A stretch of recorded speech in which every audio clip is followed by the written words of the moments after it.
been a while since I reviewed a Kung Fu movie in general, and a Shaw Brothers film in particular, so this month I've decided to take a look at a film from Shaw Brothers, and one directed by director King Hu. I'm probably mispronouncing that. Film, Come Drink With Me. Come Drink With Me is a wuxia film that I describe as about half of a conventional wuxia film, and then half a little more gonzo. The first part of the plot is basically your standard wuxia western.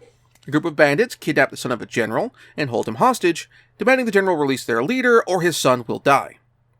Instead, the general's daughter, whose Zhang Yu name is Golden Swallow, sets out to free him and bring down the bandits.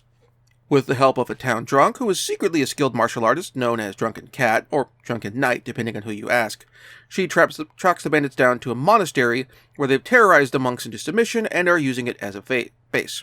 Now at this point you could switch the nouns around and easily turn this into a western. Instead of a Zhang Yu name, it's a gunslinger nickname, place the martial arts with gunslinging, change the monastery to a mission, and you're set. And that's not too unreasonable of a thing to see. Kurosawa famously took a lot of cues from American Western films. He was making Yojimbo and some of his other films in that genre, of his particular variety of Jidaigeki swordplay films. So, again, not too surprising doing similar things, references here. However, from here on, I'm going to get into the second half of the film. This is when things slide somewhat into gonzo. Somewhat to the film's detriment because, well, there's no tap dancing around this. Golden Swallow basically gets sidelined as the protagonist. After the point in the film where Golden Swallow gets hit by a poison dart, her plot switches places with the plot around Drunken Cat, where we instead learn that he and the abbot of the monastery shared a martial arts master, and the abbot had killed their teacher to steal the secrets of their school and with it his bamboo staff.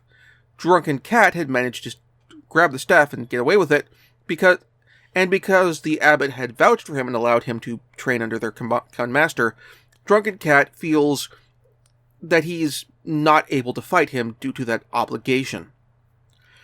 On top of all of that, we have a significant spike in the power level of the story, with both Drunken Cat and the abbot demonstrating, around the time of the shift of priority of the plots, the ability to shoot chi blasts, represented by fog jets launched from hoses in the character's sleeves, where before this, no one in the film at this point had demonstrated this level of ability. The closest we'd gotten was a character who had a trick fan that could shoot poison darts. Now, I don't have a problem with power level increases like this.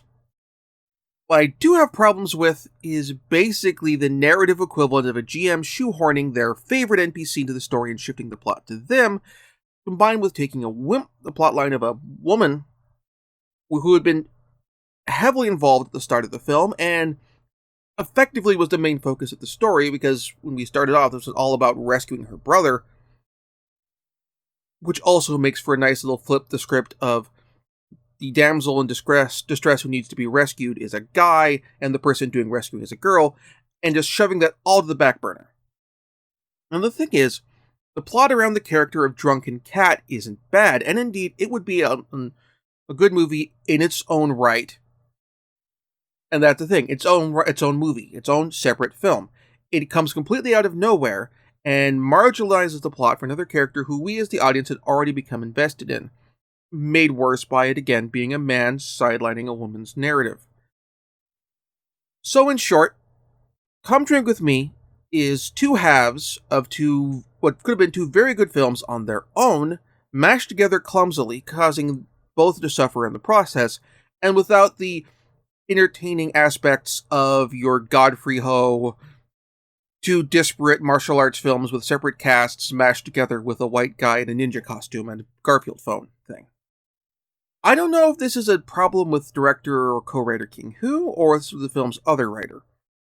I am planning to see King Hu's other two major films, Dragon Inn and A Touch of Zen, which are both available through the Criterion Collection and through their streaming service, so we'll see when I get to those films. In the meantime, I will have affiliate links to where you can Come Drink With Me in the show notes below. And buying anything through those links, of course, helps support the show and my website.